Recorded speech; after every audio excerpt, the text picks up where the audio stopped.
c'est Idriss, moi j'ai 33 ans. Moi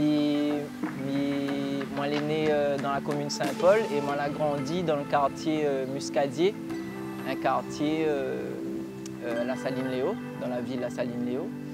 Et je fais de la musique depuis 12 ans, je fais de la musique. Et moi, je dis que je fais Maloya fusion. En fait, c'est pas le Maloya traditionnel, mais il est beaucoup inspiré de la tradition et les mélanger avec des instruments électriques, un peu à la basse-terre.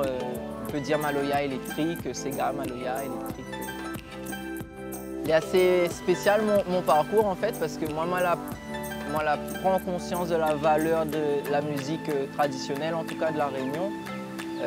Comme elle était en dehors de la Réunion. Et beaucoup de personnes sont comme ça aussi. Souvent, nous voient la valeur de la Réunion quand justement nous sortent de cette île magnifique. Quoi. Et en fin de compte, moi, la partie en Australie, moi, j'avais 20 ans.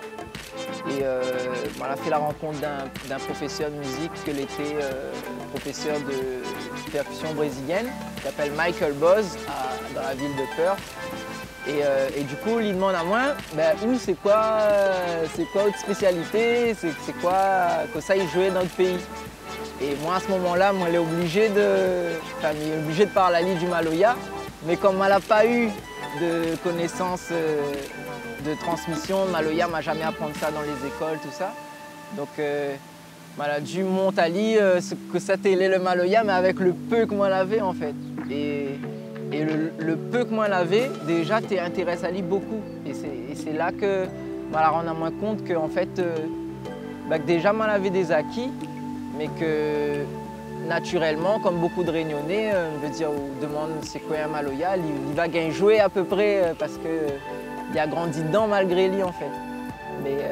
Mais du coup, moi la rends moins compte que le peu que moi j'avais, c'était déjà une richesse pour lui en fait.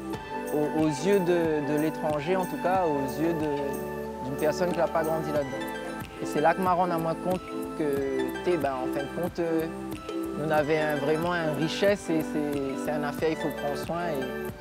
Et c'est en Australie que moi j'ai décidé de lancer moi dans la musique justement. Après, dans le Muscadier en bas, on avait quand même tous les week-ends, toute famille mettre la musique. Donc ça c'est une affaire. La musique n'était pas jouée en cabas, mais bon, on l'a reconverti ça en mode sono. Donc sono dans la case, sono dans l'auto, etc.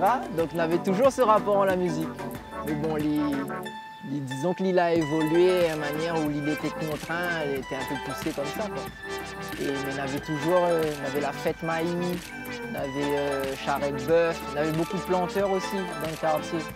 Donc on avait ça. Et puis malgré n'avait béton, que ça là, le monde a fait quand même le parcours, ils a fait quand même l'élevage animaux, ça là. Donc on avait ça. Par contre le rapport à la musique, bon, il n'était pas direct quoi. Voilà. Et moi mon plus grand regret c'est que moi je n'ai pas apprendre davantage sur mon identité à l'école. Et donc on avait comme un manque profond en moi-même. Et après, les traits spéciaux, hein, chacun a son sensibilité, mais moi, j'étais très sensible à ça, au fait que moi, j'ai un sentiment de m'avoir fait tout mon parcours scolaire comme il fallait, j'ai gagné mon bac, j'avais des bonnes notes partout. Mais moi, je sens toujours ce vide, comme si moi, je n'étais toujours pas un moon, quoi. Je toujours être un moon, et je pense que ça, c'est lié à l'identité.